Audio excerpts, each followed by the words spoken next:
ठाकरे बंधू एकत्र येत आहेत. इकडे शरद पवार अजित पवार एकत्र येण्याच्या हालचाली सुरू आहेत असं कळतंय.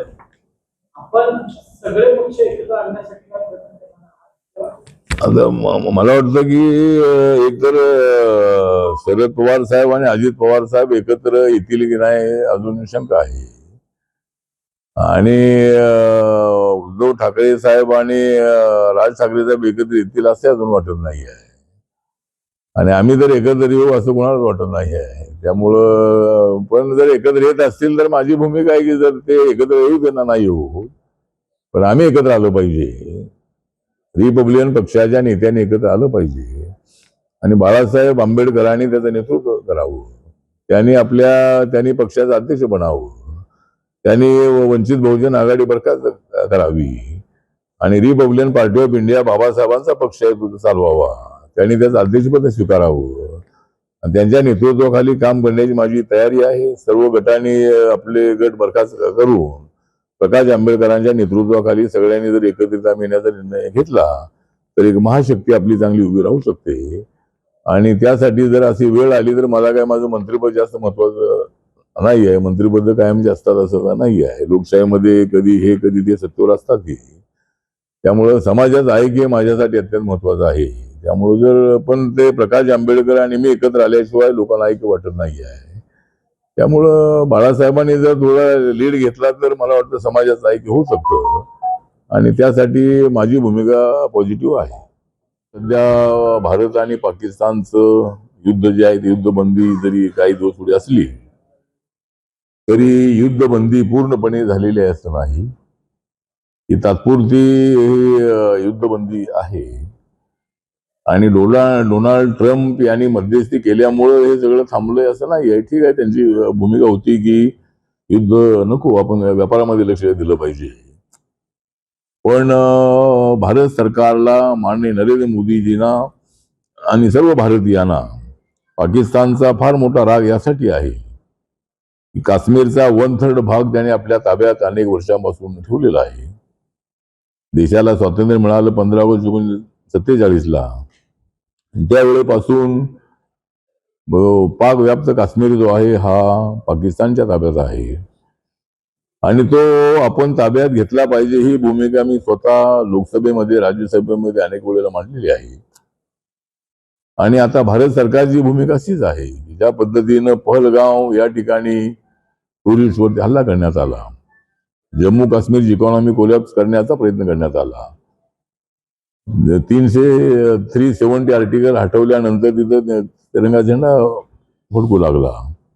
त्या ठिकाणी बरेच उद्योगपती हॉटेलचे मालक त्या ठिकाणी येऊ लागले आणि काश्मीरचा जम्मूचा विकास अत्यंत चांगल्या पद्धतीनं चालू असतानाच पाकिस्तानच्या सरकारने पाकिस्तानच्या आर्मीनी आतंकवाद्यांना हाताची धरून त्यांना ट्रेनिंग देऊन टुरिस्टवरती हल्ला केलेला आहे आणि त्यामुळे सगळे टुरिस्ट इथे येणार नाही आणि त्यांची इकॉनॉमी कोलॅप्स होईल अशाच उद्देशाने तो हल्ला होता आणि भारताला फार मोठं चॅलेंज होतं.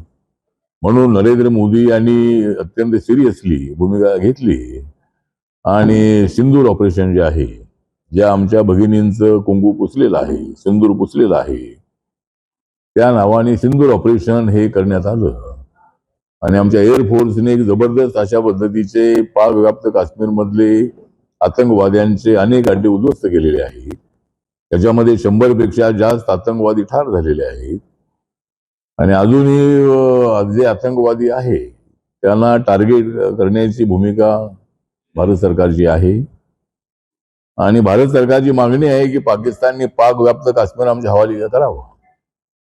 पाक व्याप्त काश्मीरवर पाकिस्तानचा कसलाही अधिकार नाही. जर कॉम्प्रोमाइज करायचं असेल तर POK आमच्या ताब्यात द्या. पुन्हा अशा पद्धतीचे आतंकवादी हल्ले होणार नाही त्याचं आश्वासन द्या. पुन्हा घुसपेटी होईल अशा पद्धतीचा प्रयत्न पाकिस्तानकडून होऊ देऊ नका. आणि अशा काही मुद्द्यांवर ज्या वेळेला चर्चा होईल त्यावेळेला मला वाटतं की युद्ध पुढे करायचं की नाही ते नक्की ठरवण्यात येईल.